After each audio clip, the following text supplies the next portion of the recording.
Coming up next on All About Android, it's me, Jason Howell. We've got Florence Ion, Ron Richards, and our guest, the awesome Russell Hawley from CNET, joining us. We talk all about the Pixel 6 and the Pixel 6 Pro, officially announced by Google now, and Flo lost the bet. Also, Gingerbread devices are donezo. Smartphone for Snapdragon Insiders is the name of a smartphone for Snapdragon Insiders. Rec Room has actually been a really amazing quarantine discovery, and it's coming to Android. We talk all about what that game is like, your email, and a whole lot more next on All About Android. Podcasts you love. From people you trust. This is Twit. This episode of All About Android is brought to you by Udacity. Gain in-demand tech skills in as little as 3 months with Udacity's part-time online tech courses. Visit udacity.com/twit and get 75% off any program with code TWIT75. Limited time offer. Hello, welcome to All About Android, episode 536, recorded on Tuesday, August 3rd, 2021. Your weekly source for latest news, hardware, and apps for the Android faithful. I always got to put that pause in there, so you're like, for the, what is he going to say? The Android faithful. That's you. And I'm Jason Howell. And I'm Ron Richards. And I'm Florence Ion. And I know this is kind of teasing a little bit what we're going to talk about in the show today, but I got to say, I've been thinking a lot about that faithful moniker today. The faithful moniker, really? Wow. Are you? Is your faith in Android shook, or is that where you're going? No, I was just thinking about like how long we've been in a relationship. Yeah, I think I've been in this relationship longer than I've been with my husband. Well, I've definitely been in this relationship longer than I've been with my wife, for sure. I can't say the same thing. I've been with my wife for quite a while, longer than my relationship with Android. But she's cool with it. Me, being with Android also. So that's cool. It's very modern of you. It's very Bay Area, might I add. Right. So hey, whatever works, whatever works for the two of you. Go with God. So. Oh boy, this is getting weird. It took a turn. I'm back.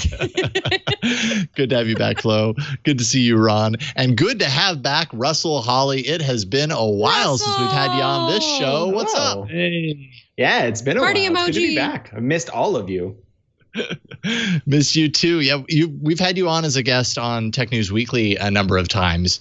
But then I looked at the doc and saw that your name, it's probably been like 3 years at this point. And it always blows me away when that happens. Let's see here. I can find exactly. It was November 27th, 2018. And it blows me away when I love this doc for that reason. But because you're one of my favorite guests. It was like, how did I let that happen? How did I not invite you back in that amount of time? So I'm really sorry, but I'm so happy to have you back. It is a delight to be back, especially this week. There's so much to talk about this week. Yeah, this ended up being a pretty good week for you to be on. Before we kind of get into the news and everything, tell me about your new gig, because for the longest time you were at Android Central and that was just where you were. And now you're not anymore. You're at my alma mater as far as tech jobs go. But tell us a little bit about your role at CNET. Yeah, so I'm now the managing editor for commerce products at CNET, which basically means that instead of a specific thing like Android or iOS or Windows or something like that, it's really just kind of every new shiny thing that comes out, which for all of you that know me is the thing that I had been doing my entire life anyways. So it's really just kind of having a really interesting say at CNET at all of the kind of shiny new things as they come out, and working with just a really phenomenal new team that I'm still only 90 days in getting to know and just being routinely delighted by how amazing they all are. That's got to be kind of liberating to go from, I guess your role at Android Central was broadening out as well. Initially you may have started just on Android, but then you were also kind of, touching into VR and other technologies. But now it's like the world is your oyster as far as what you and the team focus on. That's got to be an exciting kind of liberating shift. Yeah, I've always been kind of hooked on touching whatever shiny thing comes out, and now I'm not even just talking about technology. I also am doing pop culture stuff. I did some really fun things that are coming up later this week for Dune and for the movie Free Guy. which is stuff that'll happen over there later this week. But yeah, it's been a lot of fun. I'm really enjoying kind of expanding my horizons, I guess. Love it. Free Guy actually looks pretty fun. I'll be honest. It really does. I think you're going to be very happy with it. I got invited to a screening of it last night, but I couldn't go because it was in the city and I'm in the suburbs now. But I was bummed. But I've heard good things. So yeah, that's the Ryan Reynolds movie, right? Yeah, that's right. Yeah. Okay. I've only seen like a little promo here and there on the Olympics, but I don't think I've seen actually any clips or anything. Yeah, go check the trailer out. It looks fun. It's right up our alley, all us nerds. So cool. Okay. Yeah. All right. Hey, Russell, do you remember that one time when I worked with you at Android Central and you sent me on an assignment to ride a roller coaster with a VR headset on? I sure did. That was the last time I've ever ridden in a roller coaster. I also remember the conversation that we had when you came back and you were like, hey, this was not as much fun as I thought it was going to be. Oh, yeah. I think I had to lie down afterwards because I was felt so sick. I felt really bad.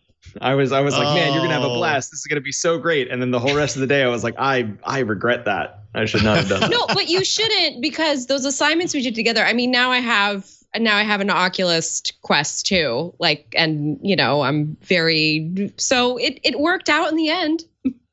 It did. And you started some really great conversations that I still kind of have with myself about how it applies to journalism, being able to capture more than just kind of the frame in front of you. And the importance of that is something that I have maintained ever since then. Nice. I do have to say, my husband is very into the idea of the VR memory. So now we're doing 360 camera, ongoing recordings of like Mona in the sandbox. Cool. It's always good. No, nobody's watched them yet. It's just they're just purely for like mental archiving. Yes. Yeah.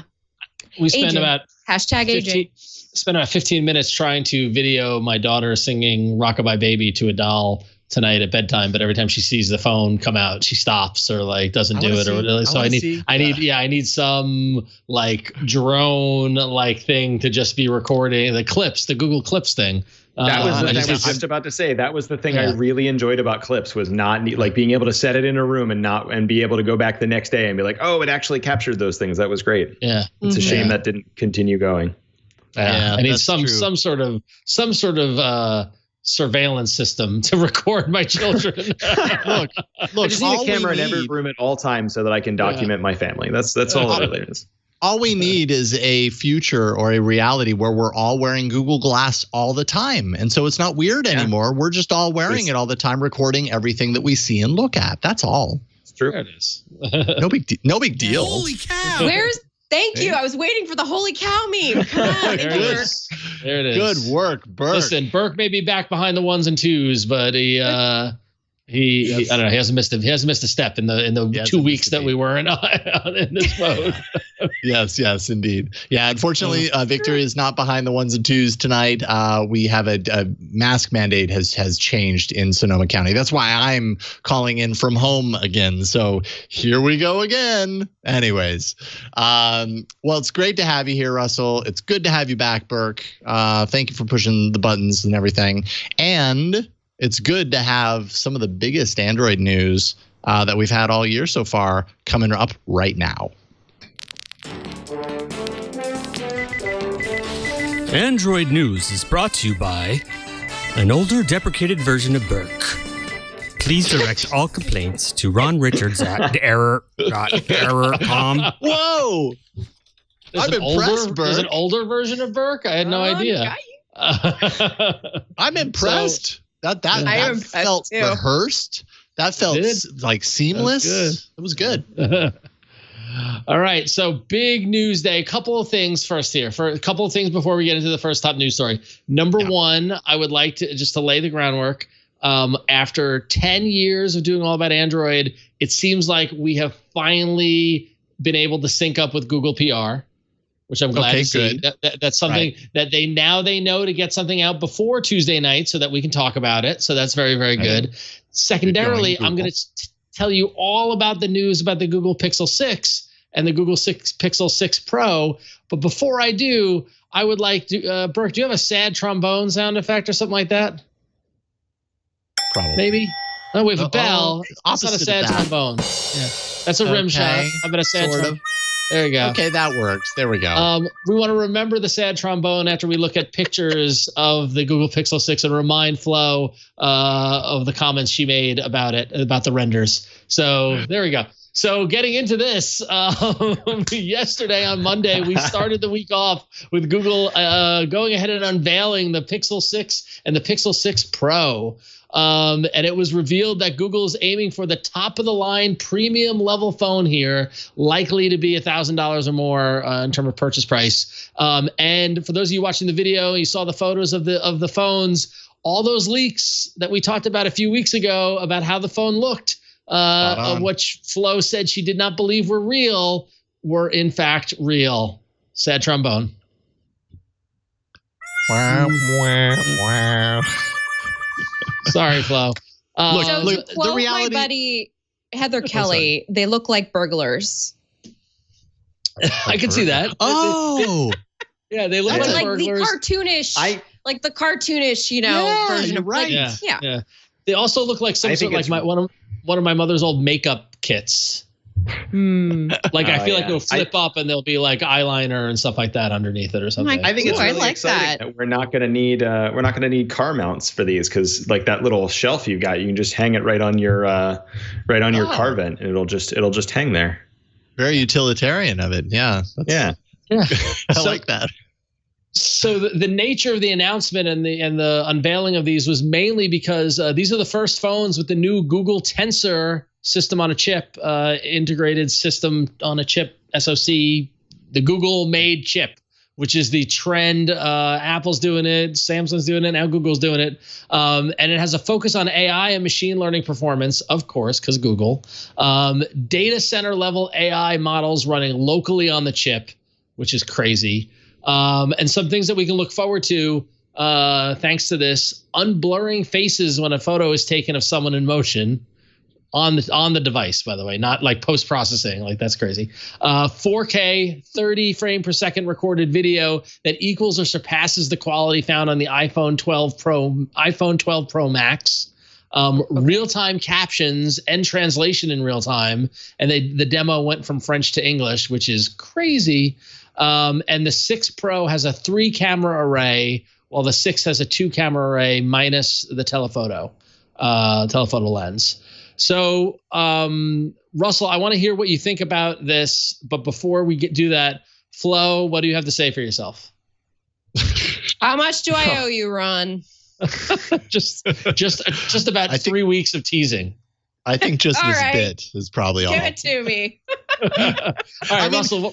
The reality is one of us was going to be right, one of us was going to be wrong. So someone was going to be sitting in this seat because it's purely just that Flo took such a bold stance on it. Like, and I applaud I didn't like that. it.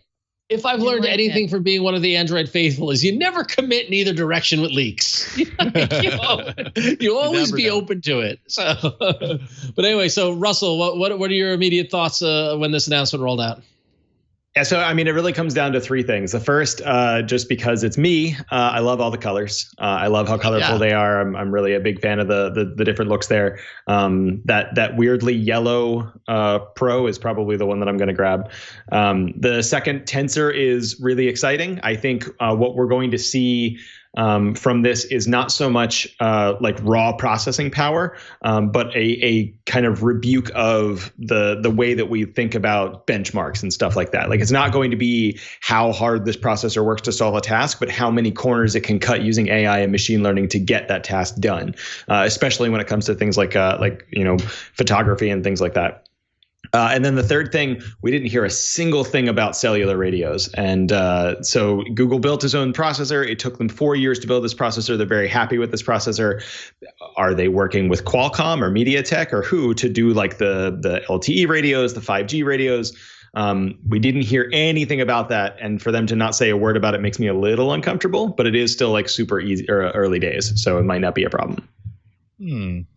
Well, it's interesting because I feel like this announcement was, I don't want to say wasn't complete, but it wasn't complete. Yeah, because it was mainly focused around what the chip can do. And here's an example of the application within the upcoming 6 Pro and all that sort of stuff. And what I do think is interesting is that knowing this stuff had leaked and knowing that the renders were out and people kind of had a sense of what was coming, and we know the new version of Android is coming. Like I feel like this is building the momentum towards like a big rollout later this year. And I know a couple of weeks ago we were talking about the speculation around a Pixel foldable, which is absent in this. Yeah, absent. Right.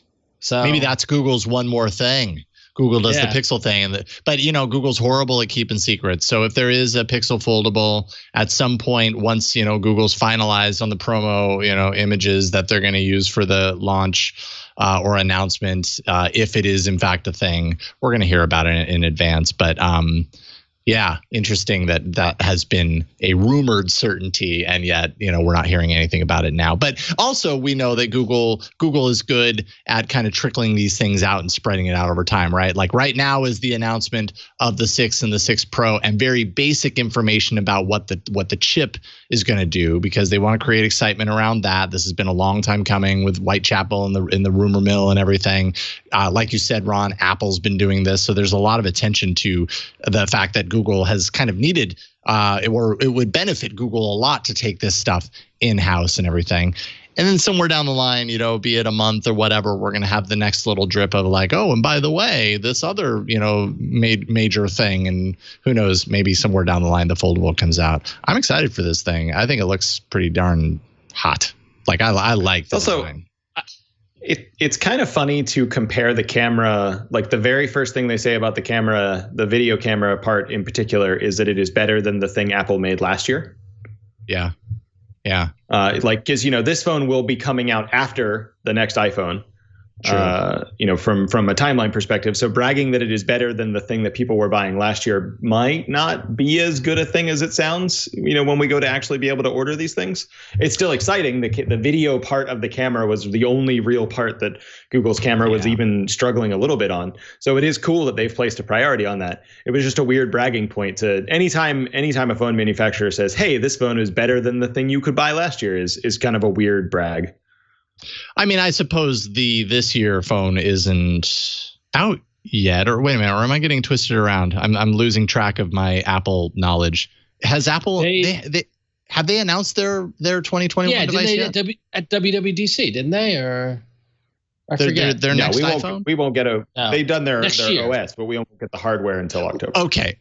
So the hardware comes later. So I mean, right now they obviously they can't compare it against the upcoming hardware because they don't actually know. They can only really compare it against the hardware that actually exists. And I think it's a bold statement for them to say that, because you're right. As far as the camera system is concerned, the video has. I wouldn't say that my Pixel video is bad. It's just not as good as it could be. And so I would love to see an improvement there. But it's always a bold statement to compare it to anything on the market, especially comparing it to Apple's best, when Apple's kind of leading the charge in that regard. Well, I'm glad you all like the new phone. Well, what do you think, Flo? Because you when you saw the design, the leaked design, you bet against it. And I'm trying to remember, were you betting against it because you didn't believe it to be true, or were you betting against it because you truly hoped it wouldn't be this? I truly hoped it wouldn't be this, just because I really like the style that the phones have been going lately, just these like light, thin little things. But at the same time, I haven't touched this thing. It's not in front of me. I haven't really experienced it, so I can't give it a full judgment just now. I do like the color but you scheme. can judge a render. You could judge a leak. Fair. I did judge a render. I did judge a leak, but now that you have the information, it's like judging photos in Page 6 or in the Daily Mail. It's just what's circulating. So, but this is a little close. I do have like this super wild errant theory that what if so they haven't announced who they're working with on the chip. No. What if it's Samsung? I think that it is. For the modem? Yeah. That would be interesting. I think that's given the partnership and given all the other stuff, and given also that as well. Just and the thinking about what they're doing there. and the foldable rumor. The foldable rumor came from the documents about people using Samsung's glass. So. Yeah, I mean, Samsung's pretty cozy with Google right now. I wouldn't be surprised at all. Samsung needs Google for the Android tracked, though. It's just, that's the way it is. They need to be just kind of sold together. Well, and it benefits the entire industry for there to be competition with Qualcomm when it comes to networking equipment. Like that's just a good thing. Yeah. Well, I don't know how. Hang on, I just quickly searched it, but according to Sam Mobile. They say Samsung is making the Google Tensor chip that could kill its phones. Yeah. So it could well be making the modem to go with it. Yeah. Right. Yeah. There's somebody else in the chat. Scooter X posted an article on 9 to 5 Google today, and Nikkei. Is it Nikkei? Yeah. Nikkei Asia. Suggesting exactly that Samsung is working with Google on this. Yeah, I mean, that's believable. I mean, Flo, you laid those breadcrumbs out, and that I mean, given the strategic partnership, and given the dominance, what that means about competition between Google and Samsung, the lines continue to blur, right? So, okay, so then here we are with this, with the news that this new series of phones are coming out, that Google is boldly stating, like, we are going premium. This is everything that we've learned up until now has led to this moment. We feel comfortable and confident to head into the premium class. And it's going to be pricey, by the way. It's going to be expensive. I mean, of course, they didn't say these exact words, but this is kind of what they're alluding to, is like, we're bracing ourselves for paying for a more than $1,000 phone at this point, I think. Are you convinced that Google can take this seriously? Because they've even mentioned that they want to do a huge media push. And I don't know what huge media push actually translates to this Christmas, let's say. But is this the phone to take their Pixel efforts even more mainstream, to iPhone the Pixel? Is it their last ditch effort? I don't know. It's a good question. Flo's not wrong, but also, like, mechanically, this year is going to be super interesting for people buying phones, because we've had a lot of people who've been at home for the last 16 months and their phones have been on chargers for a lot of that time, which means in a couple of months, when people start going back outside on a regular basis, they're going to notice that they really need to upgrade their phone soon, because their battery only lasts about half as long as it did before COVID. So I think we're going to see like a dramatic upswing in people upgrading phones this year, and Google's going to pull out all the stops, both because this is kind of the end of the road for them, and also because this is going to be the year where people are going to be trying something new, especially if they've folks who have had an iPhone for a while or have had a Samsung for a while and their battery just completely died on them. Having that viable alternative put in front of them could be a very good thing for Google. Yeah, interesting. Hadn't thought about the whole phones on chargers more than normal thing. That's true. Yeah. Yeah, that makes a lot of sense. Well, it's interesting stuff, and I can't wait. I am really looking forward to this. I'm happy to see that the leaks were accurate, just because I like the design more than anything. And I'm authentically interested and kind of excited to see what Google can do with its own chip on the device. If they've really created something to harness the power that we all know they have when it comes to artificial intelligence and machine learning and all that stuff that's doing cool, like, magical things on devices and in the cloud and everything. If they actually created a chip that is designed for that, and and it does it well, like, I can only imagine it's going to do some really cool things over time. So I'm looking forward to it.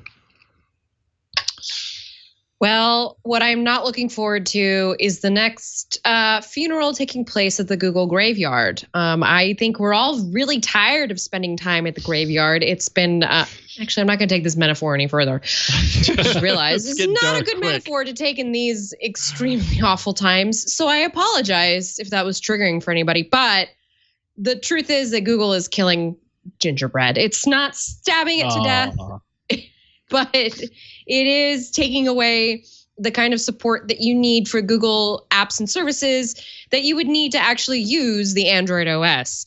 So Google's officially ending what is called sign-in support, I guess, for devices running 2.3.7 and below. So Gingerbread 2.3.7 was the last version update for that particular OS. So everything before that is officially donezo. Now, Google's saying this is because trying to protect all y'all. I mean, Gingerbread doesn't have access to any of those fancy modern two-factor authentication, all those other ways that we've evolved to keep ourselves secure digitally. This is going to be effective on September 27th, 2021.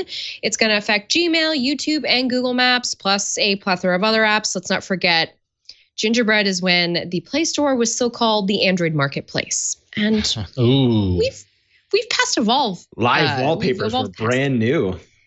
Yeah. Oh, yeah. That's a good idea. What else came with Gingerbread? I'm curious now. Live wallpapers was the new thing. I remember that because that was Nexus 1, right? That was the thing with Nexus 1. Nexus S. Yeah, it was, yes. Oh, was it the another S? partnership Samsung with made Samsung.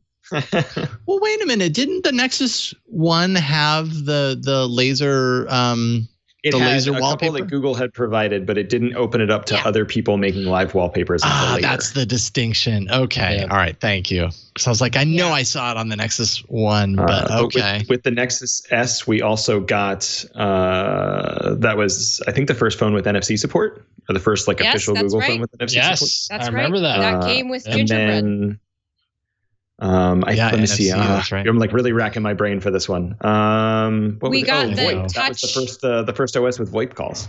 Dang, you're good, That's Russell. also I have to correct. look at Wikipedia for this stuff, but you're just like right off the top of your head. That's amazing.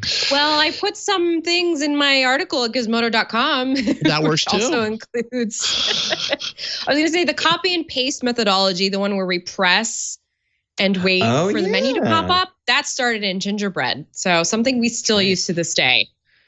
You know what, Gingerbread? Another feature that happened with Gingerbread. It was the first time that there was an Android Easter egg. It was according to zombie Wikipedia. Gingerbread. The zombie gingerbread man. Yeah. Very disturbing, by the way. Person. Very disturbing. Yeah. It's not I did family really friendly. appreciate all of the fun articles kind of poking at this being, if you're a crazy person who still uses this phone, Google's not going to support it anymore. Like, the real reason that this was supported up until this point was because there were a lot of indoor medical devices that Google had licensed Android to that were running Gingerbread. So things like there were advanced heart rate monitors and check-in devices and things like that. Wow, that's and a bunch of those things were running Gingerbread with a skin over top, and so those will no longer work. I doubt very few people actually own Gingerbread phones now. They should not. They should not be running that. You walk into a lot of doctors' offices and stuff, and you see kind of whatever that bland tablet is off to the side. It is almost always a really old version of Android. Oh. Yeah. When I was at the Oregon Zoo, now when we just were on vacation, we were looking inside the polar bear quarters, the little offices, because you could see them work. Still using Windows XP. Yep. Yeah. Please don't go after the Oregon Zoo because I told you that they are on very old OSs. It's just leave them alone. Yeah, you're not the only one that knows either. So I would also point out that Gingerbread is older than this show. Is it? Oh, well, I guess. Yeah. So Gingerbread came out in December 2010, and we launched in March 2011. Yeah. Well, okay, so wow, that was some knowledge right there. That's a good one. Because in our first episode we're talking about Honeycomb. Right. The tablet you're only. Right. You're right. Yeah. So our alpha and beta episodes were started in January, so right after Gingerbread. So yeah. Yep. We were still sugar high on Gingerbread at that point. So sugar high. And then finally, Google's privacy labels, something that we've heard a lot about on the Apple App Store. We know that they're coming to the Play Store sometime in the first, I think, the first quarter of 2022. But Google is now kind of showcasing, or at least showing where they're at as far as the design of these privacy labels are concerned. I guess they're calling them safety labels, not privacy labels. But anyways, they put out a post to show the in-progress design. It shows the safety section appearing above the ratings and review sections in the Play Store. So pretty easy to spot. And, it says same. So right now, when you go to the Play Store will show what permissions an app has access to, but it doesn't really go into detail as far as like what happens with that data. And that would be the difference here. And for example, the new listing would say something like app collects 8 types of data. The things that are collected and shared with other companies include user activity, whatever the permissions and data is that would be shared out. These pieces of information are collected but not shared, things like location. So then okay, well, that's used in the app, but it's stored on the device. It's basically just a better understanding of what's happening to this data, not just that it needs access to the permissions, and not even just that it needs access to permissions because those permissions allow this app to get access to the file structure, which is important for a file management app, but really like what happens to the data beyond that? Does it go out? Does it, does it extend outside of the device or not? So good information. I think more information is better, especially now. I think our awareness on this stuff is greater now, and we deserve to kind of know what's happening to our data. So I think this is also a great counter for all of the different, you see this article every couple of weeks where a new app comes out and it's very popular. And then someone goes, hey, what are all of these, security features? Turns out you're actually giving your data to Russia. It will make it a lot easier to kind of bypass the versions of those articles that are maybe not particularly honest, because Google can point and say, look, it is collecting this information, but it's not sharing it anywhere. That particular detail I thought was really super important. Was not just that data is collected or that data is accessed, but specifically how it's used and how Google is verifying that those things before they mark them down are all really super important. Right, totally. Yeah, that reminds me of the app was it Me Too or May 2 back in 2017? It was the selfie app that everybody was using. Would make you look old. And yeah, it would do all sorts of things to your face. You make you look young, make you look old, all this interesting stuff. I know I was interested because I think at that time I was way into like face swap apps and everything. Not that I was alone in that. You were super into face swap apps. Yeah, they just made me laugh. I was like, this is so cool. They still do. Look at you. You're giggling. Totally. Yeah, they're fun. They're fun. Anyways, not that I've used one any time in the last I don't know how long, but I remember Me Too and being interested in that app and like, oh, it's cool that it does that. And then everybody came down on it because the cost of that app was, just a heaping spoonful of your personal information being sent to a server elsewhere. And that gets everybody's imaginations going. So good to have that baked into the Play Store. We should be able to know kind of what's actually happening to that information. So I'm happy Google's doing that. By the way, if you hear barking, that's not my dog. We're dog sitting. That's a dog. I'm the only one that's home right now. The dog that we are dog sitting is on the other side of that door, which is on the other side of this desk, which takes me approximately 60 seconds to leave. So if the dog barks, I don't know what to tell you. Apologies. You should set him up with a face swap app. Oh, yeah, that's what I'll do. I'll give the dog a phone and just be like, here, can you just like lose yourself in this phone for an hour and see what happens? We do it with our children. Why not with dogs? Sure. I'm not above that. Let's take a break and thank the sponsor, and then we will get into more awesome news, at least in the hardware section and beyond. This episode of All About Android is brought to you by Udacity. Udacity offers just an incredible platform for learning. It's a unique part-time online education program that's really geared for people who are looking to take their technology to the next level with specialized and exciting content. They've just got so much stuff for you to get lost in when you scan through what Udacity offers. They offer the latest cutting-edge nanodegree programs. We've talked about the nanodegree programs on the show so many times, many of which are not available anywhere else. things like AI, deep learning, flying car and autonomous flight engineer, intro to self-driving cars, machine learning engineer, robotics software engineer, all different facets and aspects of technology. To create the course content, Udacity actually partners with the leaders in the industry. So Microsoft, Google, IBM, AWS, and so many more. And they're selecting team leads at those top companies to be the instructors. So if you want to learn from the people who are doing this, who are leading the teams doing this, then Udacity is for you. Udacity can help you master the latest tech skills and techniques. And it's awesome because it's not just sitting and passively watching video. Courses are actually project based. So yes, there could be a video component, but there's also activity, which makes you kind of active in the process, and it's not a passive experience. It covers cutting edge technology. It lets you test your knowledge along the way, so it's not information in, information out. You actually, have homework and projects that are reviewed by qualified professionals. You'll have real human feedback and reviews, and access to mentors 24/7. And it's really flexible. Udacity's flexible schedules mean you can put in, if you have 5 or 10 hours a week, whatever you have, working at your own pace. And by the way, anytime that works for you, day or night, you can graduate in as little as 3 months. The World Economic Forum estimates that 75 million jobs are going to be replaced by automated processes within the next 3 years. And 3 years is going to go by like that. Udacity prepares its students for the jobs of the future.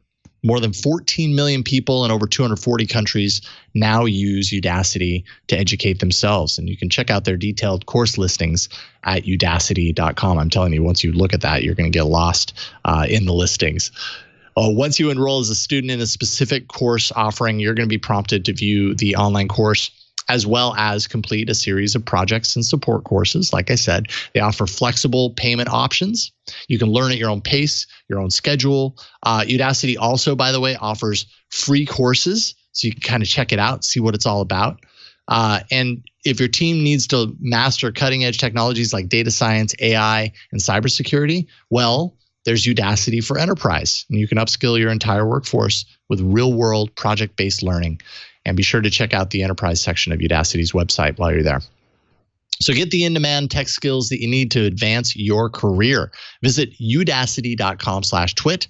That's udacity.com/twit. You'll get 75% off any program with code TWIT75. And this is a limited time offer, so check it out right now. That's udacity.com/twit and enter TWIT75. And you will love what you find. And we thank Udacity for their support of All About Android.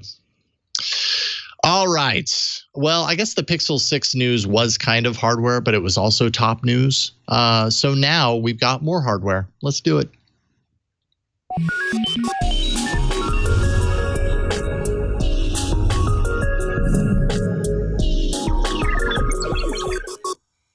And this time we've got some hardware news from overseas, because Lord knows if we're ever going to see another Huawei phone in the United States.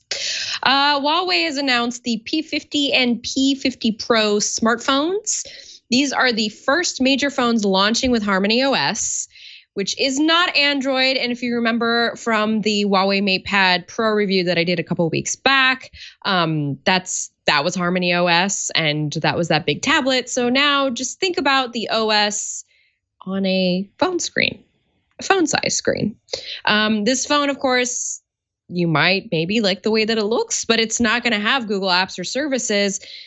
Instead of Huawei's Kirin chip, which we're usually used to them using because it's made in-house, they're going to be using the Snapdragon 888 processor in the P50 and one version of the P50 Pro. Qualcomm was given permission, political permission, which is really what it is, to sell to Huawei last year. So that's why you're seeing those chips inside those phones. But however, there is no 5G because, again, of the US restrictions and politics involving basically any brand from China. But at least you can get excited about a phone that you're never going to use with 200 times zoom. Yeah. Well, I mean, if you leave the country, you could probably chase it down somewhere else. I mean, sure. we have international listeners, right? I'm sure. True. I'm sure Mateo is all over this. I was going to say, if we're going to get any look at it, it's going to be through Mateo at this point. Yeah, man, Huawei's hurting. At least what I'm finding online, Q1 2021, 4% market share according to, I believe it's Counterpoint. And Huawei was so strong there this just goes to show you, how do you survive when you're in the face of everything that they're in the face of right now? But I mean, but compare them to Xiaomi, right? Like, are they just losing ground? Are they losing ground within their own regions? Like, that's, putting the U.S. kind of political issues aside, right? They were a powerhouse, in the East, and now has that land ceded to Xiaomi, I guess is my question. Yeah. Well, it's a good question. There was actually news today that I read. It didn't make the rundown, but here it is anyways, that Xiaomi had actually surpassed Samsung. Yep. As far as largest market share in Europe. Yep. That was last week's news. Yeah. So this was according to Strategy Analytics. So, Xiaomi is doing all right. Have to imagine at least some of the vacancy of Huawei, in all of this is at least a piece of that. I don't know how much of a piece. Yeah, without a doubt. And 2 weeks ago, they said Xiaomi took Apple in the global smartphone market with 17% share of global shipments ahead of Apple's 14 and behind Samsung's 19. So. Wow. Yeah, that's a big number. And clearly they're doing something that works with the users that they can serve to, because they're also without the Google apps, as far as I know. Oh, yeah. Yeah. So if they're dealing with that situation, then Huawei can't say, well, it's because we don't have Google. It's like, well, you've got to come up with something, because. Yeah, clearly Xiaomi is able to do it, right? So. Yep. Yeah. Fascinating. Yeah. Well, then we'll probably, you're right. We'll probably never see the P50 or the P50 Pro. I am curious about the camera. Huawei had been doing really well with their cameras and probably still are. I mean, I have no hands-on experience, but, folks like Miriam Jouar and Mateo have talked a lot in the past about Huawei's camera prowess. Their hardware is always great. They make really great hardware, and yeah, they do. They got to get the software thing figured out, though, because they hinged so much on Google for so long, and it's So Russell, I'm curious. Kind of a bummer. Russell, I'm curious what you would do with a 200x zoom phone, though. What I would do with a 200x zoom. It would depend. One of the things that I really dig doing with phones is astrophotography, and with the 200x zoom, I could probably get really nice pictures of the moon. Interesting. Yeah, you flipped it around. You see, I thought you'd go down, but you went up. So wow, That's right. You zigged where I thought you'd zag. So that was pretty good. Yeah, I'd get on an airplane and take pictures of people on the ground, just to show that I could. Yeah, exactly. No, I bet they would be, a 200x zoom cannot look good. Like, I don't care what any marketing says. At least at this point, I doubt that a 200x zoom, like, it's probably in the same stage as the 100x space zoom was a couple of years ago, where it was like, okay, yeah, technically it can, but it still looks like a stick figure. Under absolutely perfect conditions, if you've got a tripod and there's no wind, then you can maybe get a good shot. Yeah. Or and maybe not even a good shot, but a shot that's serviceable compared to someone can identify what the thing else is. There you go. That's the level. That's the bar that we're at on 200x zoom, as far as I'm concerned. If you actually know what the subject is there, then it's done its job. So, anyways, well, this one missed. You know what? Maybe it was announced while I was gone, because I was gone for almost a month, really, in aggregate. But speaking of Qualcomm, the company last month announced its smartphone for Snapdragon Insiders, and apparently, that's the name, which is kind of a weird name. I love somebody who's like, yes, I'm a Snapdragon insider. Yes, I would like to be self-identified as a Snapdragon insider. Jason, as a Snapdragon insider, what can I get? Oh, well, you get a phone apparently that's designed in partnership with ASUS. Still don't know if it's ASUS or Asus or whatever, but I'm going with ASUS. 6.78 inch display, 144 hertz refresh. Snapdragon 888, of course, because it's Qualcomm. That's their latest. 16 gigs of RAM. 16 gigs of RAM. That still blows me away. 512 gigs of storage. Triple camera system with 64 megapixel main, 12 megapixel ultra wide, 8 megapixel telephoto. Apparently, you get the new Snapdragon sound technology that they announced recently. It's like an enhanced Bluetooth mode, so better sound quality, reduced latency, that sort of stuff. And you get to spend $1,499 for the smartphone for Snapdragon insiders. But I don't know why you do. I don't know why you do that. So, do you know why you do that, Russell? This is a really funny thing. For longer than I think, probably as far back as Gingerbread, actually, we have been to press briefings all over the place where the Snapdragon team has been like, hey, this is a prototype version of a phone that we have to demo tech that's coming out in the next version of phones. And it's always been a really clunky looking phone that is showing off new audio tech or new camera tech or something like that. And the thing that they all have in common is that they're these very prototypey looking phones that have the Qualcomm brand on them, showing off whatever this new tech is. And there has always been a subset of people, whenever we've taken pictures of these phones, that have been like, man, I really wish I could buy that phone. And it's always been really funny because the people holding the phone, it's like, man, these are like the batteries are like weirdly like soldered in like 30 seconds ago, and like there's kind of some wires hanging out, and like the hinges don't really work back when phones had hinges. Like they've always been really clunky phones, but when we took pictures of them, they were these super secret fan club phones, basically. Yeah. And we've now reached a point where Qualcomm has said, well, what if we tried to sell that to people? And if it works for them, great. I suspect that there's a very small group of people who are delighted to feel like they are on just the absolute bleeding edge when it comes to technology. Yeah. And that's exactly who this audience is based at. And that group of people has been there for as long as Qualcomm has been making Android phones. And do you think that group of people is like totally game to spend $1,500 on this phone? Like, I mean, $1,500. I think this might be 500 people total, honestly.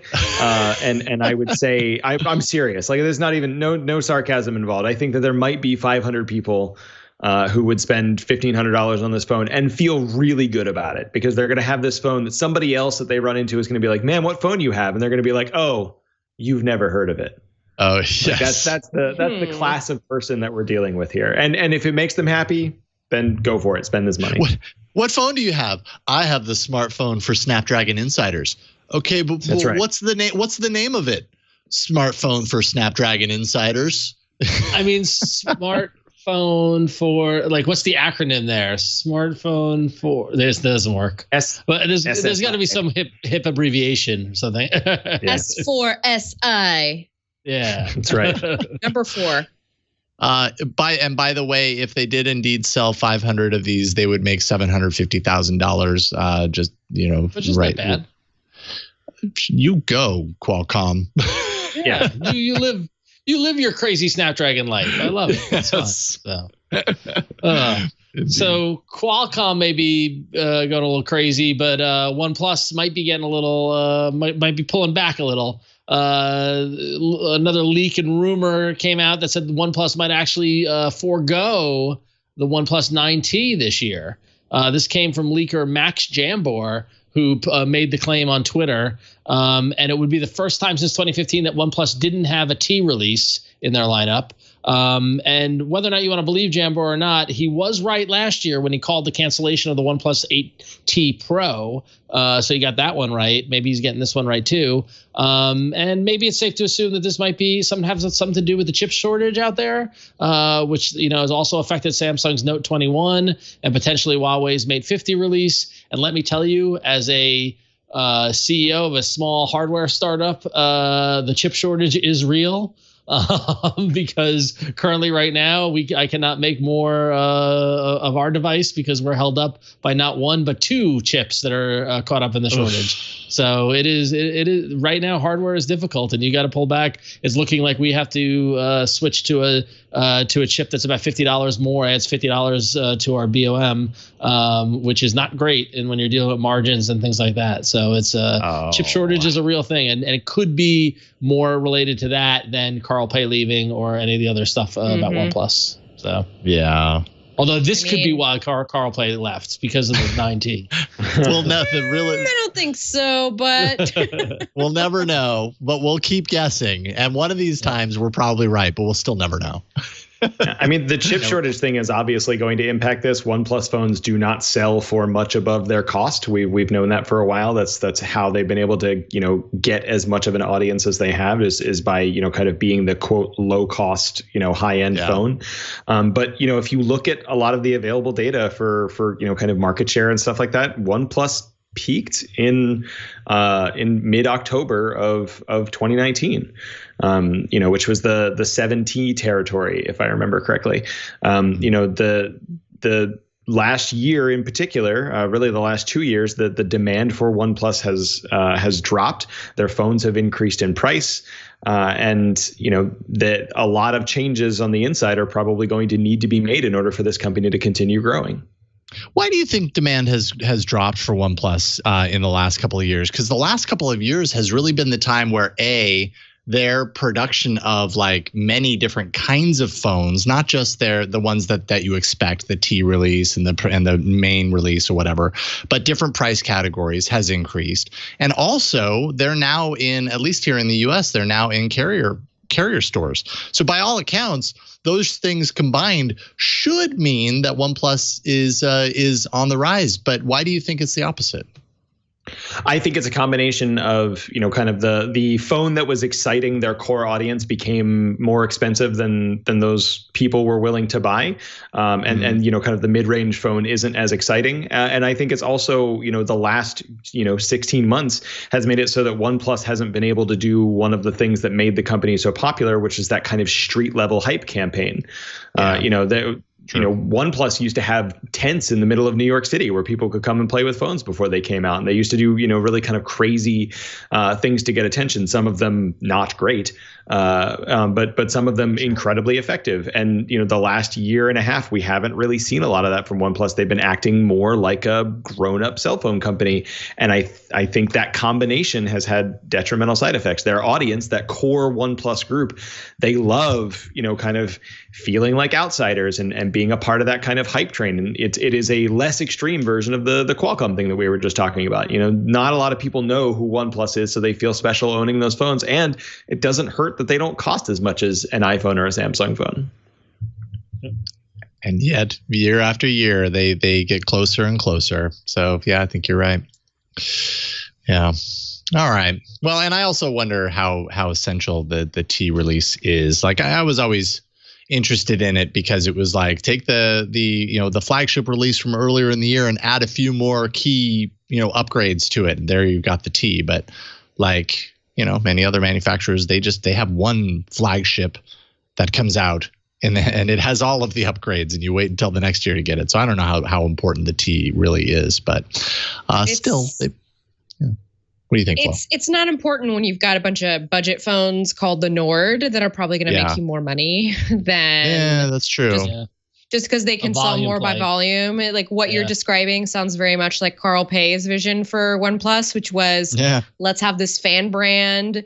It's very based off of the way that like Xiaomi got people into it, and it worked. But this is Oppo. Oppo's trying to make some moolah. Can't make moolah with those big. It's not a big release though, because it's like a mid-year bump. It's a mid-year bump, but I mean, it's not even a booster. It's just a little bump. It's not even it's a booster. I mean, anyone who was buying the T release was kind of on the T track, and anyone that was buying the flagship release was on the flagship track. And I don't know how important or necessary it is. Mm-hmm. All right. We up next are going to talk about some app news. So let's do it.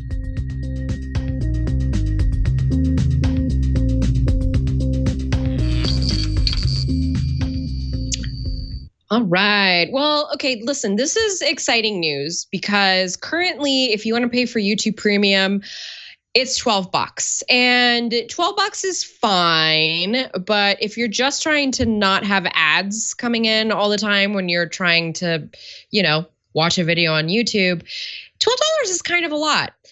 Currently, the YouTube Premium model allows you to do offline playback. It allows you to, offline downloads, background playback, as well as YouTube music. Another reason it costs so much. But again, that price is a lot for people who just want to cut out ads. So apparently, YouTube is actually testing a cheaper premium version called Premium Lite in select countries in Europe right now. Most of the countries are in Scandinavia, so Sweden, Denmark's testing it.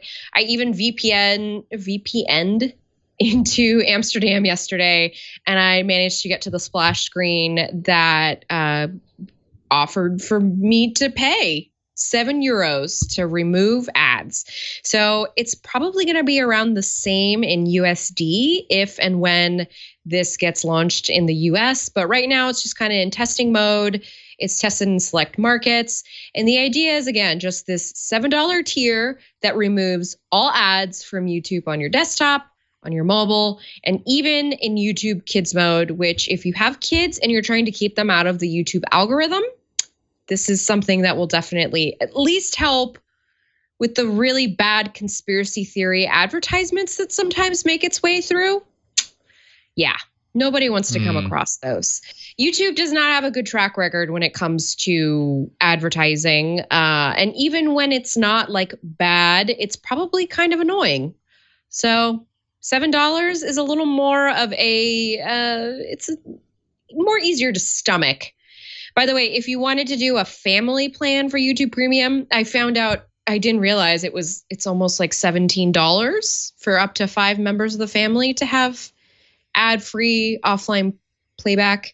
We're not quite sure how much these bundles are going to be for a family, but interesting, just something to keep in mind for those who have families that they want to keep away, again, from the advertising algorithm. I will say that once you go to YouTube with no ads, it is very hard to go back. Yeah. As when I'm in a browser and I'm logged in a different account, not related to my account that doesn't have ads. I'm like, oh, what are these? Like it's kind of disconcerting, to be honest. It is, yeah. And you realize just how many ads are playing all the time that you never see. Well, yeah. Not just that, but frequently, as someone who does not pay for YouTube Premium anymore, the most obnoxious ad that I see on YouTube is YouTube trying to get me to sign up for YouTube Premium on a pretty regular basis. Is the thing that pops up on a regular basis. So sure, nobody likes ads, but yeah, Google is so aggressive about YouTube Premium for someone who used to have it and no longer does. They try to get you to sign back up for it. It's fascinating how aggressive they are about that. Google's like, hey, you remember how you hate ads like this? This one right here? Right. Yeah, you can get rid of this one right here. It's a strategy. That's a strategy, yeah, totally. is to annoy you into signing back up. I mean, it works. They wouldn't do it if it didn't work. So, yeah. But there is You're a line. Impervious. There is a line. Yeah, although there aren't a whole lot of solid replacements in the marketplace as far as YouTube is concerned. YouTube kind of is its own thing. I mean, there's Twitch, there's other video platforms, but YouTube literally has everything. YouTube is like the Facebook of online video, basically. But the thing is, honestly, depending on what's interesting, and let's really unpack that, is that if you wanted to live a life sans YouTube, you look at what the content that you get there, and Twitter is making a large play around media, like they always are, and Facebook has videos and all this sort of stuff. Like it'll be a lot more complicated to live without YouTube, and nothing's to say that Twitter doesn't provide an adless experience. Facebook doesn't. Facebook is kind of a joke. Nobody watches video on Facebook, but if depending on what you're going for video, the YouTube product actually has it works. The channel system, playlist, all that stuff is there. It's been cultivated, and and as someone who does pay for premium just to purely to avoid ads, which I know is a very privileged kind of position, and not everybody can afford it or would want to, but like it definitely makes it a lot more tolerable and a lot more fun to watch because you're not interrupted with annoying ads. So then you pay for premium, right? Primarily for the ad-free YouTube experience. Well, to be honest, I will be honest. I still haven't untied the knot of what I'm paying Google for. Yeah. All I know is that I'm paying Google something, and I don't get any ads. I also have YouTube TV. I think it's related to that. It might be related to my old Google Play Music subscription that I refuse to cancel. I have not untangled it, and kind of don't want to at this point. But yeah, so my guess is I'm probably paying them more than I need to, though. So, but you love Google. It's okay. It's okay. I do. So, we all do. Yeah. Well, speaking of Google, and I want everyone to just take a deep breath before we go over this, because I know this could be a trigger warning for a lot of old Google users and things like that. But I've already started crying. Yeah, see, there it is. The stable version of Google Chrome 92 for Android has a Google Reader-esque feature that can be activated with a web feed flag. And what it does is it adds a follow button in the overflow menu when you visit a newsy content website. And then any new content or posts will then appear in the following section on a new tab page. So it's not entirely like Google Reader, but it's awfully close, right? I mean, it gives you the feels. It makes you remember the glory days of Google Reader. But that's kind of neat. That allows you to basically subscribe to content from or follow a news-based website. This does now. The better question is, does this counterbalance the annoying as hell tab within a tab thing that they just rolled out at the bottom of Google Chrome? Because that's been driving me crazy. Have you guys run into that? A tab within a tab thing. So you know how you have when they group tabs? No. So when you have currently right now in Google Chrome, and honestly I can't I don't know exactly how it happens, but in the upper right, you can have tabs, and there's a different tab type, stuff like that. Then you can have tabs within the tab, and there's a bottom bar with a little circle icon of each website. And it honestly has been driving me crazy. So not to distract from the Google Reader thing, but they're doing a lot of stuff to Chrome right now. I mean, I get it. Like I've been running into some. I haven't really been using Chrome OS a lot. Go ahead. Sorry. I don't know if you can see my screen and ignore the picture of Dom DeLuise, but let me lower my brightness. So. And there's my thing. So this is the view of all my active tabs. And then you see down here, this tab right there. Sorry. I touched the phone. It had 2 tabs. Oh. So right there, see it says 2 tabs. Oh, yep. I kind of dig that. Yeah. Oh, okay. So now on that tab screen, right, down here at the bottom of the screen, sorry, it's the reflection. You see that bottom navigation? Those are the sub-tab navigation of the tabs in the tab. Why do you need tabs in a tab? If you were doing that, if that happened to you accidentally, I can see how that would be frustrating. But as someone who regularly has to copy and paste stuff from one tab to another, and has 900 tabs open on Chrome on his phone because he has impulse control problems, I can totally see that being useful. So here again, I'm sorry, we'll try to navigate. See at the bottom of it. You see the little plus sign, so you can add a tab to the tab. How are you getting that? Maybe I don't have the current version of Chrome. I have those on my Chrome as well. Huh. So if you are in Chrome and you I don't know how to add a tab in the tab. I think you drag and combine it. That's how I imagine it's being done. No, it's not, because it's never been a way I want it to, and therefore it's very confusing and frustrating.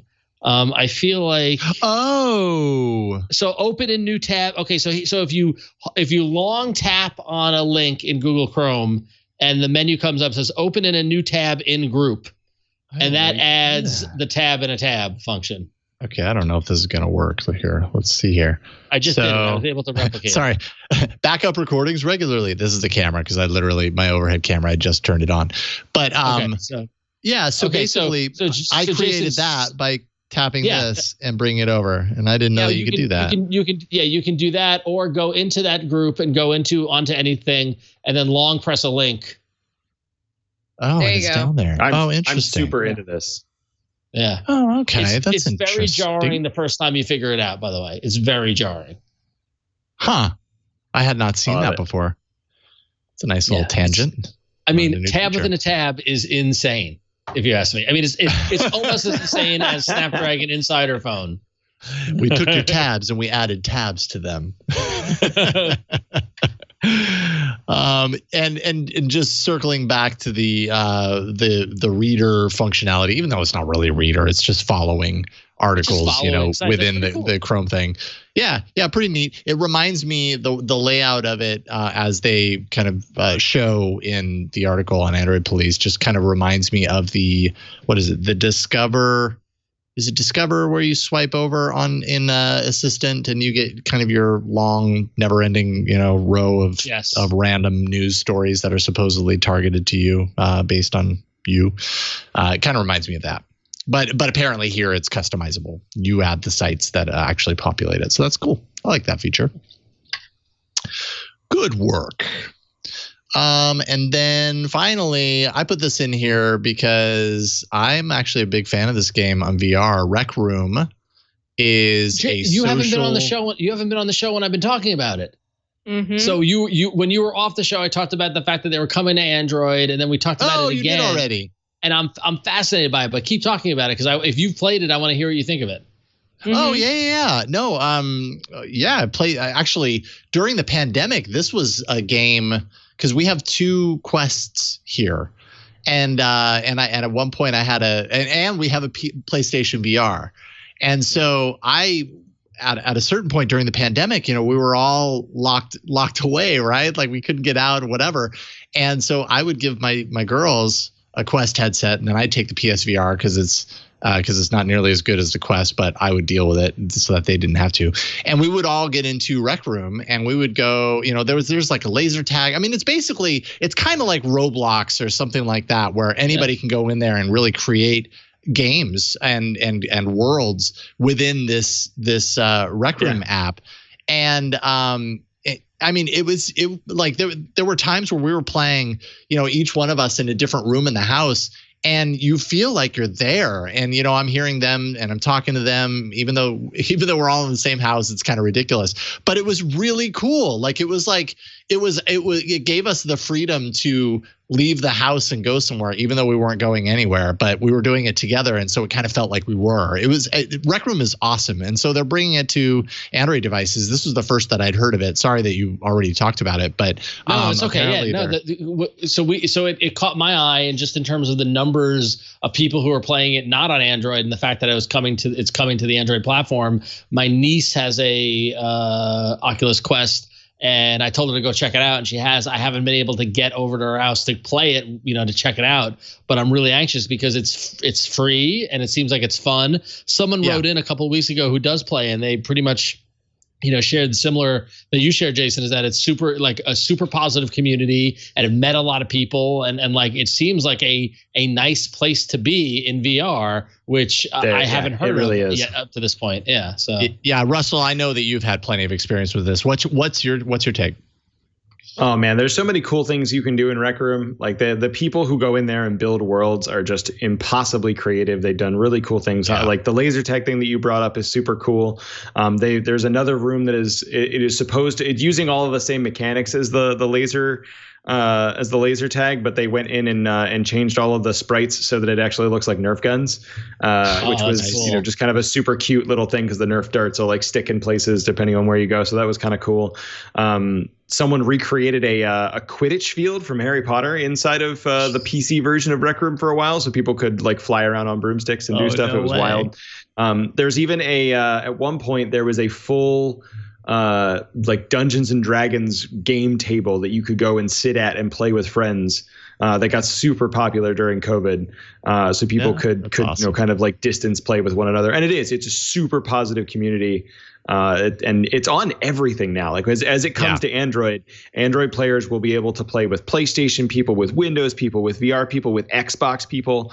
It's all cross-platform, which is super cool. Yeah, there's so much potential here, and the expansion to Android is just going to be, I think, potentially huge for the platform, even, on a platform that's already got amazing numbers and has got some great investment and all this sort of stuff.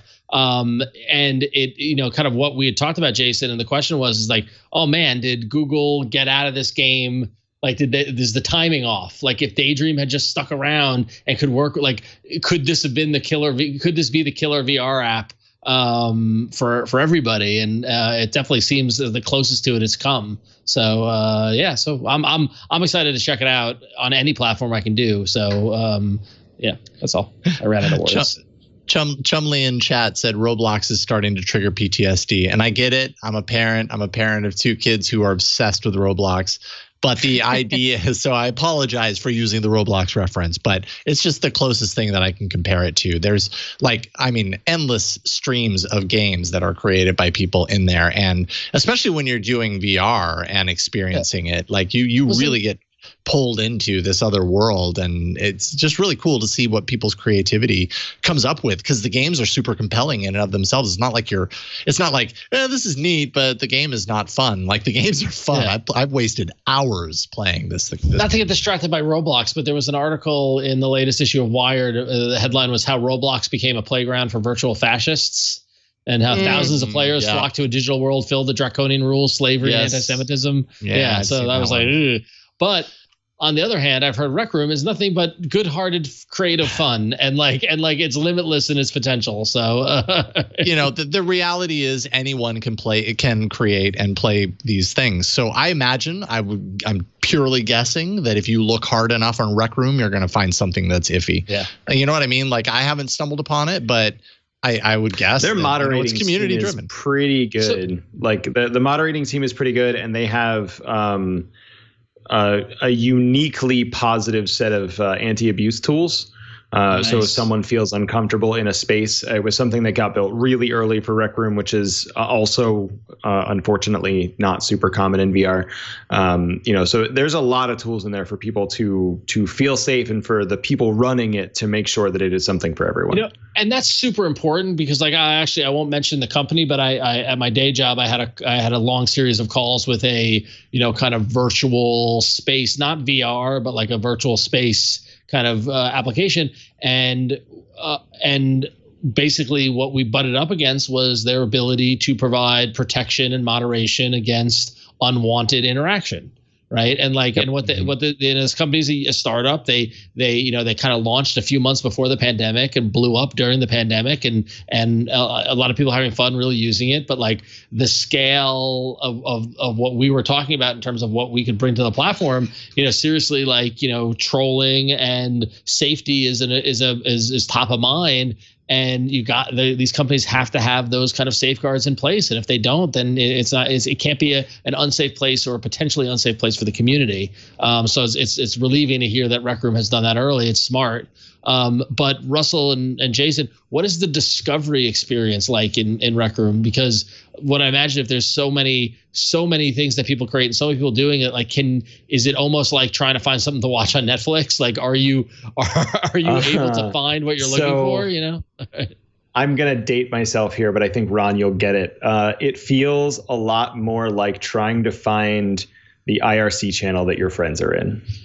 The discovery is not, it could definitely be better. They highlight a lot of stuff that are like, this is the thing that we're highlighting this week. And they do that, but there's just so much content there, and it's all sorted by different things. But even finding something on a regular basis. I'll find someone has shared something on Twitter and been like, hey, check out this VR chat thing that I've never seen before. Not VR chat, Rec Room. I've never seen this thing before. And I have to go and ask them for what the room tag is, because when I go and search for it, I can't find it.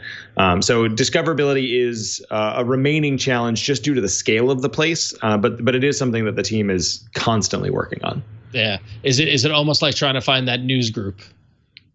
Yeah, no, that's exactly right. Which yeah. If you know the room code, then getting in is super easy, but finding it can sometimes be a challenge. But build abuse tools first. Every company everywhere, please build abuse tools first.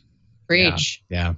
Absolutely if agree. If you're doing community, it's got to be the biggest thing you do. Yep, agreed. Yeah. And I mean, it's even an extra level, when you're doing that with VR, because it's such an invasive, it can be such an invasive experience, because you're not just looking at something on a screen, like you're within an environment. Oh yeah. Any sort of abuse. My favorite anti-abuse tools real. Inside of any VR thing is when there are these like personal space bubbles.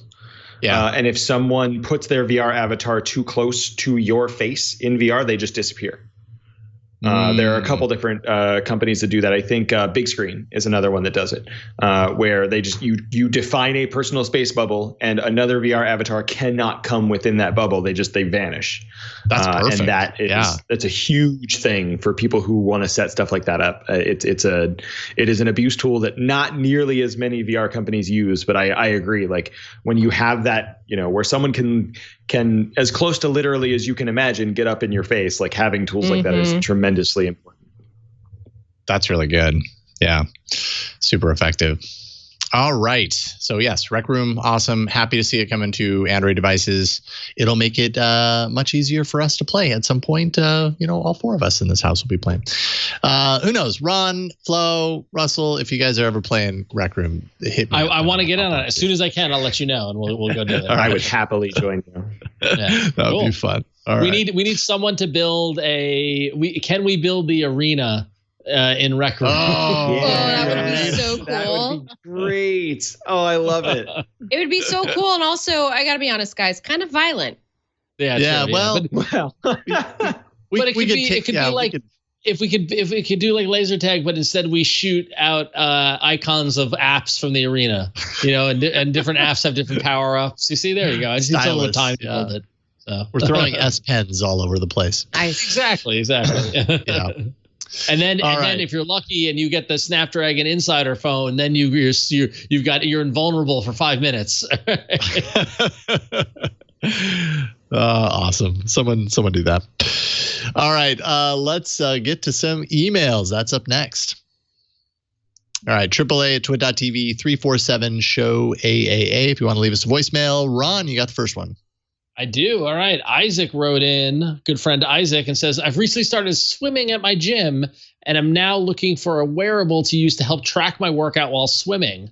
My phone is a Galaxy S21 and would like to get in a Galaxy Active 2, but I've read that they are not made to be underwater for long durations. I don't want to get an Apple Watch, but I'm having no luck finding an Android smartwatch that is up to the task. After much online searching and reading of reviews, I've realized there's only one person out there whose help and opinion on wearables I trust.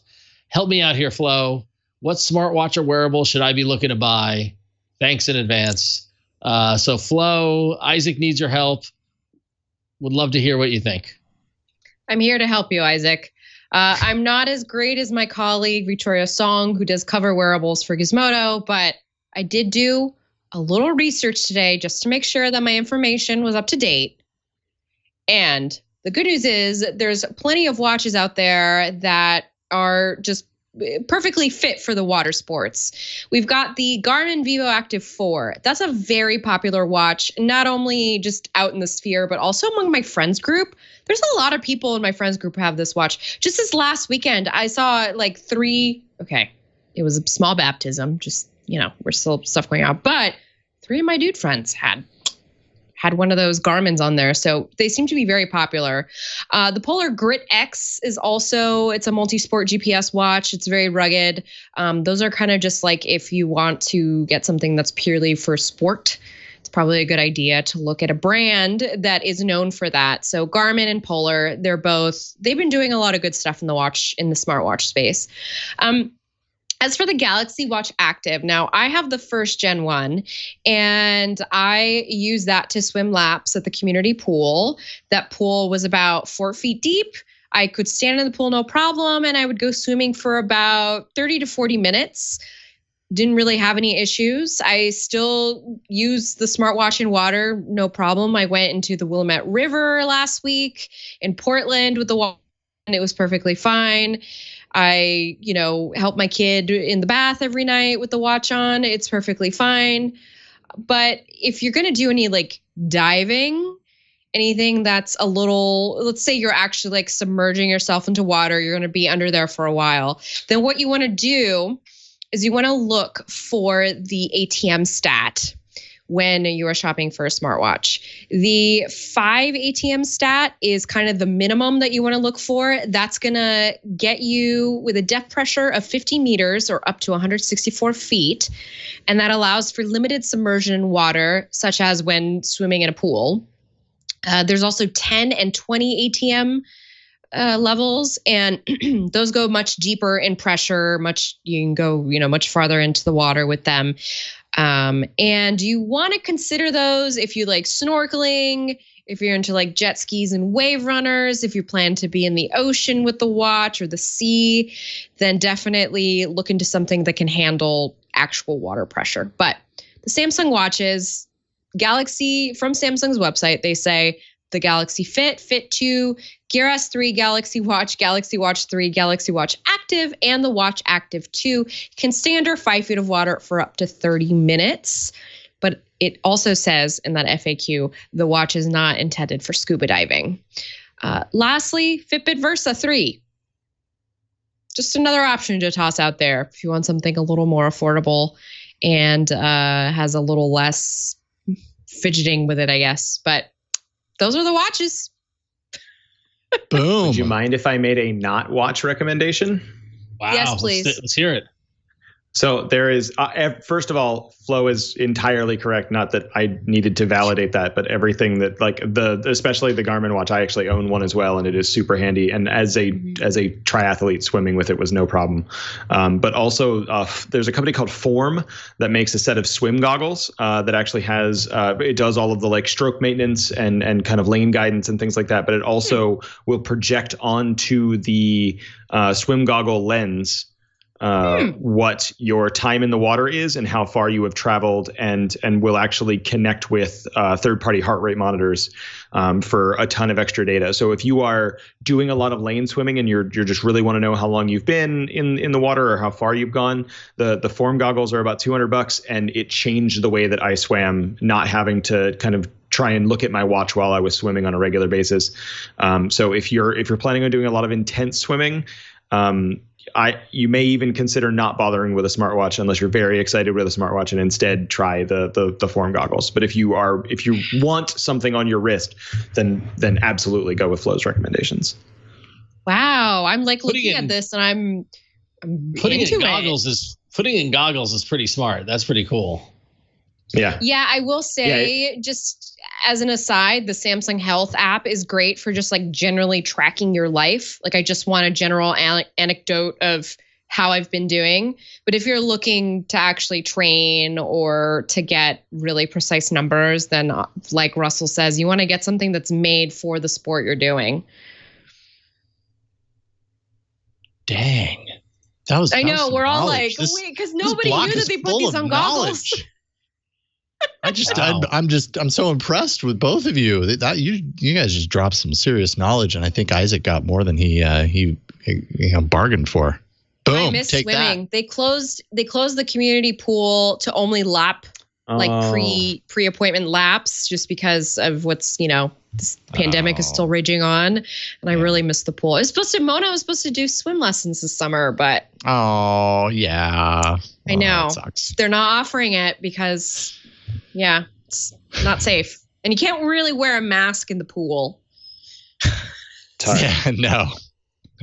No, that's true. That's very true. It doesn't really work that way. All right. Well, thank you for writing in, Isaac. I hope that helps. It's a lot of information for you to parse.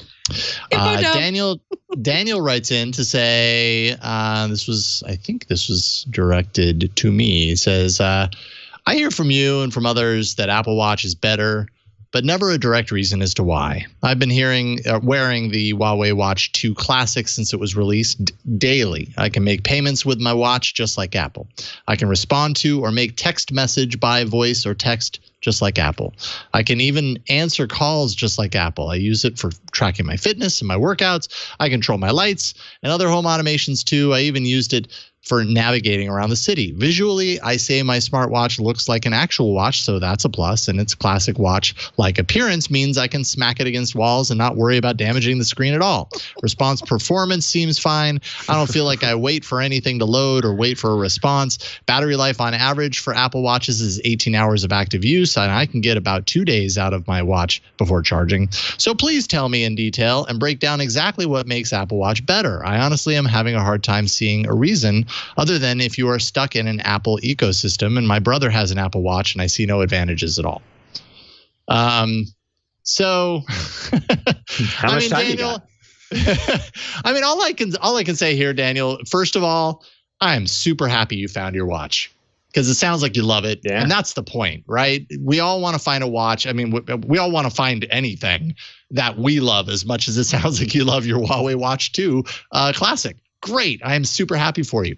I have personally tested and reviewed a lot of Android wearables, and I've also, spent time with the Apple Watch. From my perspective, for me, I like the Apple Watch more, more than most anything that I found on the Android Wear side. And for a lot of the same reasons that you point out, right? Like, I like the design of the Apple Watch. It grew on me. That's my opinion. The build quality, fitness tracking, I felt was superb on the Apple Watch compared to what I had experienced on others. The responsiveness and the performance of the UI, the interactions, how deeply it integrates with the iPhone, I felt was something on a different level than what I had experienced with Wear OS and Android Wear. Third-party app support, I felt like was really strong. More apps, better designed, all that kind of stuff. The haptics on the Apple Watch I thought were pretty awesome. They felt really solid. Apple, I feel like, actually really cares about the Apple Watch and how it fits into its ecosystem. And so certain things that they do for the Apple Watch aren't just fleeting moments, but they're actually like hardcore, like dedicated, like this is a feature that we've integrated into the phone and the watch and it's never going away, and it just works better than a third-party integration. Overall, I just felt like it was a solid wearable experience for me. And that's just my opinion. But I'm happy you found your watch. And what do you think, Russell? So the three things that I'm gonna point out, two of them are very, very silly, and one of them is real. The first is that square watches existed well before Apple did, which makes them classic designs. Get over it. The second very silly thing is that in iMessage on the Apple Watch, there's this digital touch feature where I can push two fingers down on the watch and it will send my heartbeat to my girlfriend, which is a weird, cute thing that I do when I am not in the same room as her. And the actual reason that I really end up wearing this watch more often than I wear any other watch is sometimes I go on bike rides that are 104 miles long. And if I wear an Android Wear watch, the battery will die in about 5.5 hours of active use, because apps like Strava are constantly monitoring my heart rate and constantly monitoring the things that are around me and serving me notifications and letting me access my music and things like that. And when you hear the words active use, comparing an Apple Watch to a Wear OS watch, they don't mean the same thing. What Google means when it says active use is with the screen on doing a single thing. What Apple means is like doing multiple things while someone is active, which means while all of the sensors are actually doing something at the same time. And so it matters for someone like me who will be on a bike for what ends up being about 8 hours in a day, for my watch to actually record everything that it's doing during that time. And until it gets this new processor architecture, or Samsung, does the stuff that it's hopefully going to do towards the end of the year, Wear OS just does not do that for me. So I can't use a Wear OS watch when I'm active in the same way that I can use either my Garmin watch or my Apple Watch. Those are some pretty awesome reasons right there, right? Like if it can't support the thing that you're passionate about, why that would just be super frustrating. Are you just out of curiosity? how do you feel about the announcement that Google and Samsung are working on the new, Wear OS 3? And I know we're going to find out all about it next week at Samsung's event, but are you hopeful or are you optimistic, let's say, that they can finally make this OS something more than it's been? Yeah. So, I mean, two things there. One, I don't think we're actually going to hear about this watch at next week's event. I think we're going to hear about this watch at the Pixel event. And I don't have anything to back that up. That's just what I'm kind of betting on. And the second thing is that Samsung's watches, Tizen watches, outperform Wear OS regularly. So knowing that I can get the Google experience on something that is running the Tizen architecture is actually something that excites me personally, because that's the thing that keeps me from using Samsung watches on a regular basis, is it doesn't have all of my googly bits that are readily accessible. It's clumsy to respond to messages. Email just doesn't work quite the same way. It is an almost good watch for me. There are lots of people who love the Samsung watches, and more power to them. But that just sort of disconnect between the Google experience and the Samsung experience keeps me from really appreciating those watches. And if this addresses that I will happily buy another Samsung watch that day. Yeah. I had not heard of the possibility of anyone saying, you're probably not going to see a watch. I just kind of assumed it, even though Samsung hasn't mentioned anything about it. You're right. Like this is all about foldables based on Samsung's informational, the information that they've been putting out for the last couple of weeks. It all seems to point to foldables. So interesting stuff. I'll be curious to see then if they talk about wearables at all next week. Daniel, I hope that's helpful. I mean, well, actually, before we move on, Ron, Flo, do you have anything to add as far as this is concerned? Or I've never used an Apple Watch in my life, so same. Not even for a story. I think they look silly. Understand. You don't need to have it with you in your wedding photos, but I guess if you want it in your wedding photos, that is a little weird. Own. Yeah. 20 years from now, you might look at that photo and be like, what was I doing? But I will tell you, just since we're on the subject of watches, do you see the slight farmer tan happening here? A little bit. Here, yeah. This is, I don't know if I can show off the cycling wrist. There it is. Oh, there you go. Yeah, it is. It's so bad. So bad. Badge of honor. And it gets worse when I switch between Garmin and Apple and then forget to put on an appropriate amount of sunscreen, because some of the tan will be circular and some will not. So it's it gets worse. This is a serious issue. Summer.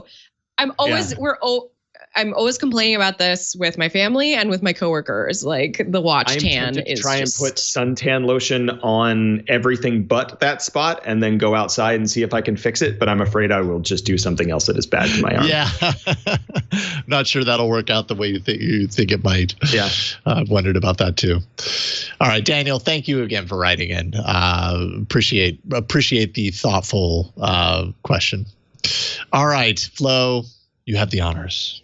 Oh, that's right. I've got the honors this week. I've got the honors of reading the email of the week. Okay, here we go. This one comes from Bill. Bill writes in, I have now watched and listened to 2 Twitch shows talk about Chromecast with Google TV and remote. What was said that got my attention was wireless, and how it'd be nice to have it wired for a better video speed connection. I'm here to tell you that for 6 months or more, all you need to do is purchase an add-on dongle to the Chromecast dongle that extends the USB ports A and C, as well as the Cat 6 connection. You will also need a 60-watt power plug to power all the extra add-ons. The add-ons I have are Cat 6, dongle for remote, which connects to the keyboard and mouse pad. I'm guessing he has one of those keyboard mouse pad situations, and USB HD camera and mic for duo calls. I have room for things like external storage. Note that Google TV allows for files and programs to be stored externally. There are even file management apps. So enjoy the expandability and have fun exploring the Google TV possibilities. And he did include a photo. We have a photo in the rundown. Okay. Which I that's think is fascinating and clever, and I never even thought about it. And we did talk, Jason, while you were out, we did talk about this topic a couple weeks ago, and we did share the fact that, which we didn't know, which I did order, even though I haven't run Ethernet to my TV yet, but Google does sell a $20 AC adapter with an Ethernet port inside of it. So if you're purely just looking to add Ethernet to add wired, non-wireless video, you can go that route, or you can go this route of using the laptop dongle, which not only gives you keyboard and mouse, but potential expansion, like storage expansion. That's a whole new world. Like that's, Bill, good on you for this recommendation. $100 worth of accessories, and you've really got something cool here. Yeah. Behind the TV set. Yep.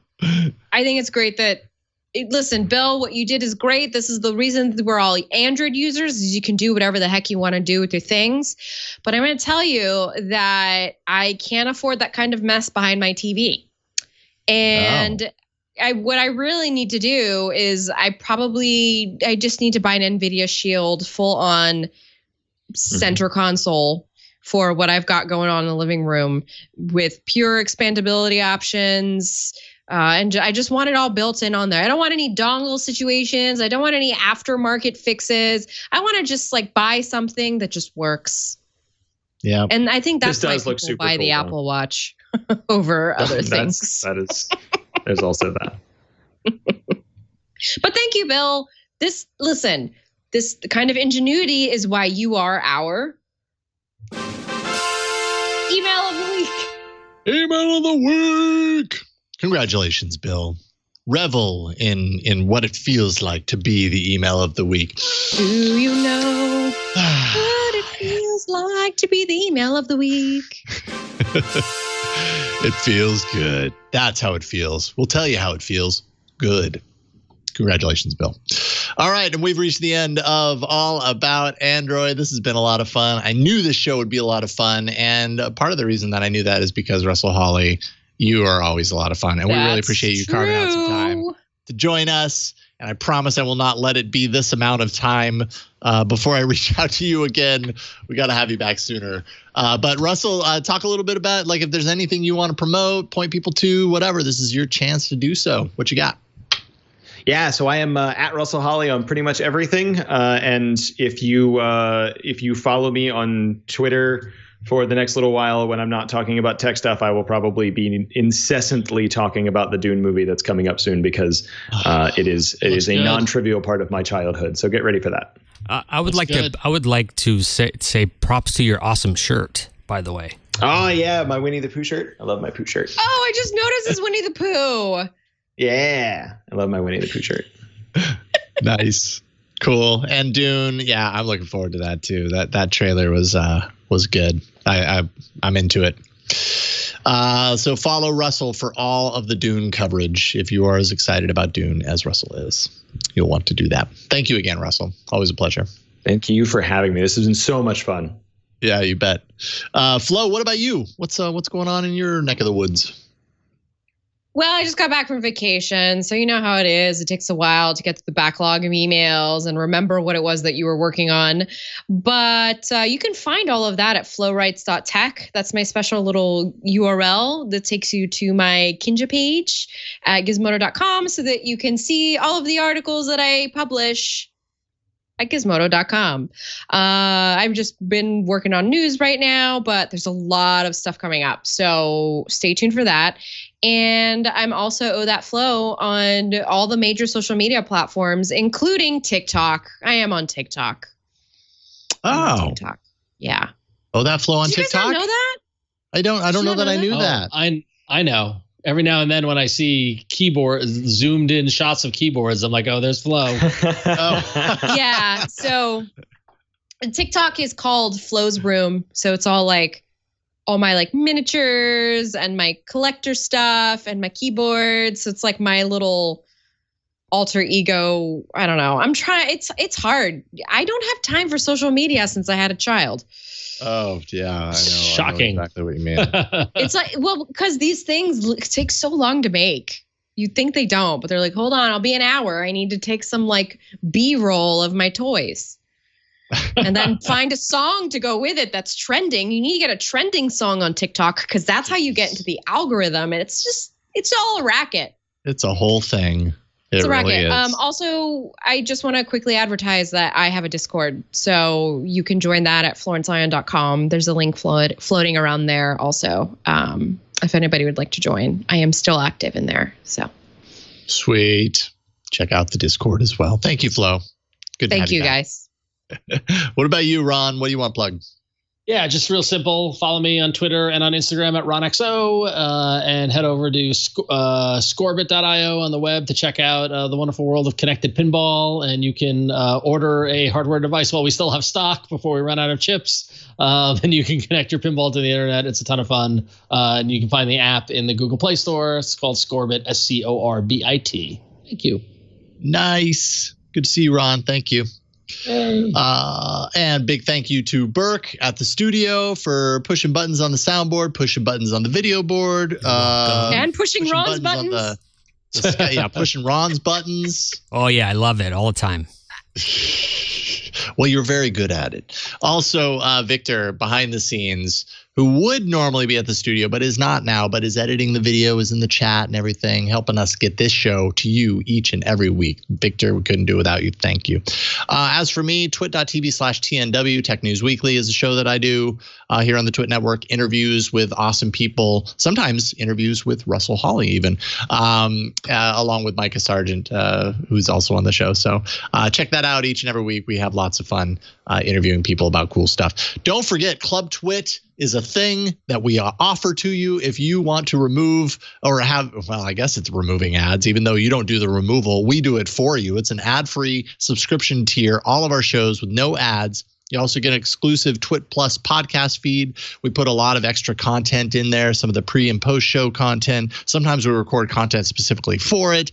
So there's some cool stuff there. And then, speaking of Discord, we have our own Twit Discord as well that members get access to. $7 a month. That's all it is. twit.tv/clubtwit to check it out. But we have reached the end of this episode. Thank you so much for checking it out, downloading each and every week. We publish this show every Tuesday evening. So just subscribe at twit.tv/AAA. Everything you need to know is there for you to subscribe with. That's it for this week. We'll see you next week on another episode of All About Android. Bye, everybody.